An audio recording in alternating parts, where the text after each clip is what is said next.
১০০-র মধ্যে ৬৯ নম্বর পেলেন বাংলাদেশি আম্পায়ার শরফুদ্দৌল্লাহ ইবনে সৈকত। নিজের প্রথম বছরেই করলেন বাজিমাত। আইসিসির এলিট প্যানেলে জায়গা পাওয়ার পর থেকে হয়ে উঠেছেন অপ্রতিরোধ্য।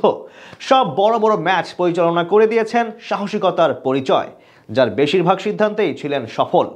সৈকতের গত এক বছরে এমন পারফরমেন্স নিয়েই বাকিটা জানবো রিপোর্টে।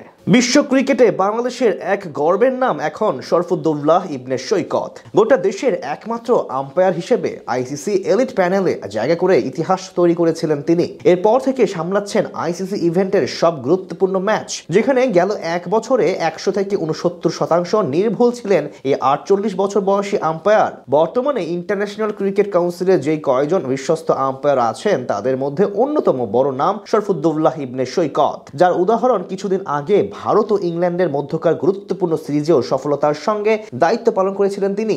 এমনকি সেখানে তার সাহসিকতা দেখে অনেক ক্রিকেট বোদ্ধারাই প্রশংসা করেছিলেন। বাংলাদেশের ক্রিকেট ভক্ত হিসেবে যা নিয়ে আপনি গর্ব করতেই পারেন। এর আগে অস্ট্রেলিয়ায় অনুষ্ঠিত হওয়া বর্ডার গাভাস্কার ট্রফিতেও আলোচনায় ছিলেন তিনি।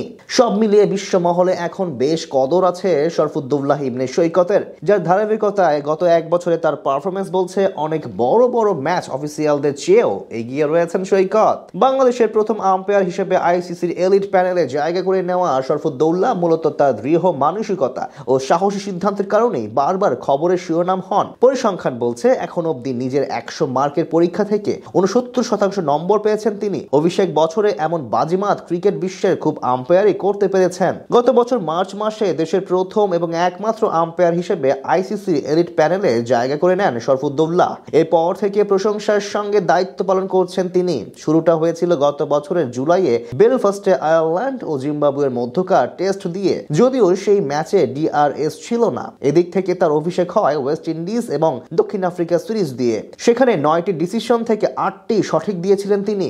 অ্যাকুরেসি হার ছিল ৮৯%। এরপর ইংল্যান্ড ও পাকিস্তানের মধ্যকার টেস্টে ছিলেন আরো বেশি উজ্জ্বল। ৩টা সিদ্ধান্ত জানিয়ে সবগুলোতে সঠিক ছিলেন সৈকত। সব মিলিয়ে পরের ৬ টেস্টে তার ৪১টি সিদ্ধান্ত ডিআরএস এ গেছে।